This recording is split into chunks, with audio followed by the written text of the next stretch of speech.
So this is a short but sweet video for those of you that have been following the channel for a while. Me working with one of my fighters, Tim Wilde. He's signed to Bellator / PFL now. Currently riding a 6-fight unbeaten streak. I think that's correct.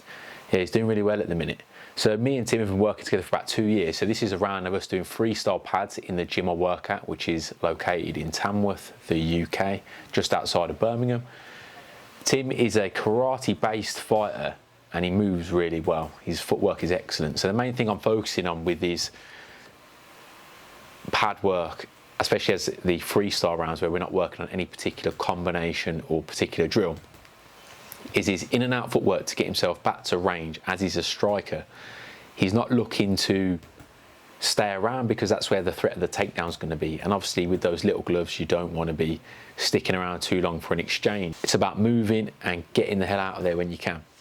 So something we do well is switch stance and then change across to take off the threat of a takedown. And there's a lot of other things that come alongside of that. If you go into my Patreon, I can explain this in more detail. But yeah, I'm giving him feedback all the time. In and out, shots coming back his way, changing the angle of his shots, and then changing his position all the time so he's not going backwards in straight lines. That's where a wrestler in particular can run at him and pin him to the cage wall for a double leg. He wants to be able to get his shots and move off again. Because I've got the little pads on when we're kicking, it's not going to be too powerful, but this suits MMA as well because we don't want anything to be too heavy and landing flat-footed or out of position or too much of a telegraph. We want everything to be snappy, and that's going to make it difficult for a fighter to get a read on him. His jab's really good. In his last fight, it was money against Mike Hamill. He won that fight by stoppage in the 3rd round. I think I've done a video on that. He's got a video on his channel, Tim Wilde MMA. Go check that out. And you know, you can see how much he moves. He's like a Beyblade. He just spin around all the time. He's, yeah, little mess around there. So I'll get him to do some fakes and feints and changing his look. This is something we have been working on. Again, I'm not going to go into too much detail about what we're doing because that's not really the point of the video. The point is, you know, when you're holding pads for mixed martial arts, you need to be really mindful of your range. It's not quite the same as Thai boxing, where the guy's going to sit in front of you the whole time, or even boxing where they might sit in that mid-range, you know, working off reading and picking off counters from there.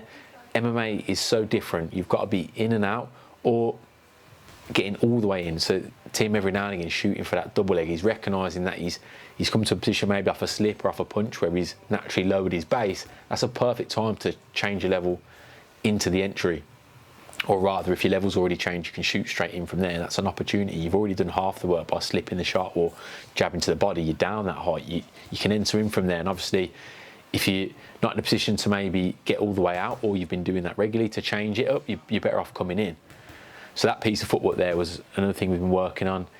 Probably alpha male like Dwayne Ludwig was doing good stuff like that with Teacher Didishaw a few years ago, where they were like using a stance switch coming forward and then cutting off from there, or landing strikes from the opposite stance. There's quite a few fighters that do it now. It's become much more prevalent in the sport. Everyone's kind of like cottoned onto it.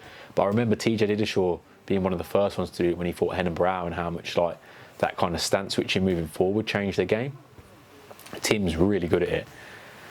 So that's us finished there. I've probably ranted a bit too much there, probably gone on little tangents that aren't even relevant to the video. But the main things to take away, footwork is really important for MMA, particularly if you're a striker, not hanging around too long. You just can't sit in that boxing and Thai boxing range unless you've got absolutely fantastic takedown defense. If you're a striker, you know, you might be mindful of that. And again, not every shot has to be a big shot. I'm wearing really small focus mitts there. Tim can't be like belting those pads full blast. He's going to break my hands and my wrists, which would be no good thing because he needs me. And the other thing is, it gets you better control. So when you're sparring, it's the same thing. You don't want to be levering people. You want to actually have control over your weapons. All of these little nuances are really important. And Tim is someone that, because he's been in the sport for so long, I think he's been training for like 20 years now. His base was karate. You know, he is an exceptional martial artist. He's a very, very high level fighter.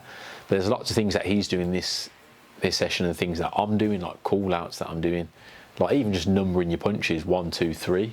So you can go to 1, 2, 3 is a lot quicker. You can name your uppercuts and your hooks something different. You can even name your kicks. I think there's gyms out there, City Kickboxing, number their kicks as well. I'm not sure the actual numbers for those, but yeah, the stuff like that's useful. It makes your pad work more free flowing, makes it all easier for you and your fighter to string things together and get combinations going.